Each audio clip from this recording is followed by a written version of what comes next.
Today is Friday, July 28th, 2023, and today I'm reading 1 Kings chapter 17. I already read it this morning, so I'm just going to read through it again for the second time today. And it seems like things are changing in the book. I guess this is something I could go look up, but it seems like now 1 Kings is going to start following Elijah, a prophet. It seems like up until now it has been mostly historical and talking about the various kings of Israel. But now it seems like it's kind of shifting narrative to Elijah. And then later, somewhere in Kings, they start talking about Elisha. And so that's just something to keep on the lookout for. But I did notice maybe a change today in narrative, but who knows? We'll have to stick with it, see what happens. And Elijah the Tishbite, who was of the inhabitants of Gilead, said unto Ahab, As the Lord God of Israel liveth, before whom I stand, there shall not be dew nor rain these years, but according to my word. And the word of the Lord came unto him, saying, Get thee thence, and turn thee eastward, and hide thyself by the brook Cherith, that is before Jordan. And it shall be that thou shalt drink of the brook, and I have commanded the ravens to feed thee there. So he went and did according unto the word of the Lord, for he went and dwelt by the brook Cherith, that is before Jordan. And the ravens brought him bread and flesh in the morning, and bread and flesh in the evening, and he drank of the brook. And it came to pass, after a while, that the brook dried up, because there had been no rain in the land. And the word of the Lord came unto him, saying, Arise, get thee to Zarephath, which belongeth to Zidon, and dwell there. Behold, I have commanded a widow woman there to sustain thee. So he arose and went to Zarephath. And when he came to the gate of the city, behold, the widow woman was there gathering of sticks.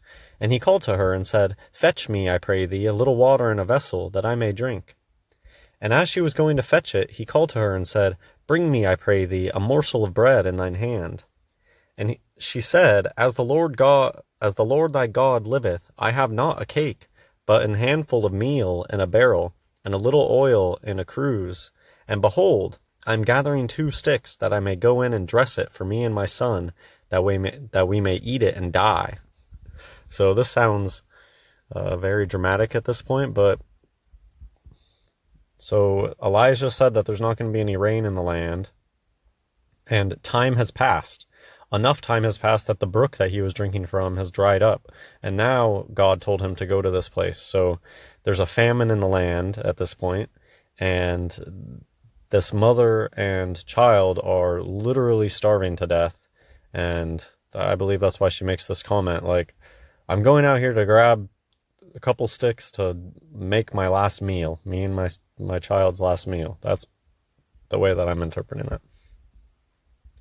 And Elijah said unto her, Fear not, go and do as thou hast said, but make me thereof a little cake first, and bring it unto me, and after make for thee and for thy son. For thus saith the Lord God of Israel, The barrel of meal shall not waste, neither shall the cruse of oil fail, until the day that the Lord sendeth rain upon the earth. And she went and did according to the saying of Elijah, and she and he and her house did eat many days. So this is a reoccurring theme in the Bible of God actually giving people sustenance, physical sustenance, supernaturally. There was the manna that they lived off of in the desert that literally fell from the sky, and also there were times that birds just started falling from the sky for people to eat, and ravens were just feeding Elijah.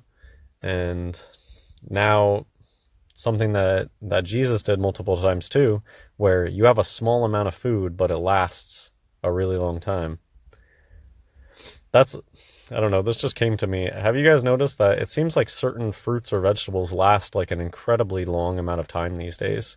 I don't know if it's the stuff that they spray on them, just modern agricultural things, or if it has something to do with time moving more quickly. This isn't always the case. Sometimes stuff still goes bad really fast. But I've been shocked sometimes by like how long a head of broccoli or something will last in my fridge. Anyways.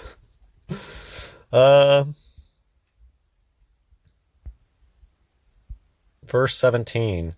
And it came to pass after these things that the son of the woman, the mistress of the house, fell sick, and his sickness was so sore that there was no breath left in him. And she said unto Elijah, What have I to do with thee, O thou man of God?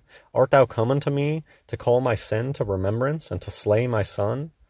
And he said unto her, Give me thy son. And he took him out of her bosom, and carried him up into a loft, where he abode, and laid him upon his own bed. And he cried unto the Lord, and said, O Lord my God, hast thou also brought evil upon the widow of whom I sojourn, by slaying her son? And he stretched himself upon the child 3 times, and cried unto the Lord, and said, O Lord my God, I pray thee, let this child's soul come into him again. So actually, talking about the nature of the soul and the body, how our souls can just leave our bodies and come back again. But the stretching thing, and then did this not happen with another person who was called Elisha? So these are just things in my head that I'm looking forward to in reading this, to questions I have that will be explained, things I could go research again. I forget exactly the context that Elisha came up. It's just somebody in the comments mentioned, oh yeah, I was reading through Kings and I got confused about the Elisha. What's going on? This healing thing, this ritual of laying atop somebody's body is interesting to me. We're almost done with this chapter. And the Lord heard the voice of Elijah, and the soul of the child came into him again, and he revived. And Elijah took the child and brought him down out of the chamber into the house, and delivered him unto his mother. And Elijah said, See, thy son liveth. And the woman said to Elijah, Now by this I know that thou art a man of God, and that the word of the Lord, in thy mouth is truth. Okay, so just kind of an interesting, short little chapter. I think it's maybe just getting this Elijah narrative started. And to me, it does seem like there's been a shift, like, in perspective, where the beginning chapters of Kings just seems like somebody giving an overall summary of the kingdom of Israel and the politics and the various rulers and how the nation quickly went into idolatry. And the big prophecy that sticks out is the 12 tribes being separated into the 10 and the 2, the civil war that almost happened, but then it seems like a civil war did happen. There's a lot in the chapters we've already read. It seems like, yeah, a switch in narrative. Now it's kind of like more of reading the story, reading the books of the Bible about the prophets. I don't know. I'm just making guesses. Who knows? It could switch narrative again, but that's at least what appears to me to be doing. And I read the next chapter today too. It's such a good chapter. The next chapter. I love the next chapter. 1 Kings 18 is a really good chapter. So we'll get there tomorrow. God bless everyone.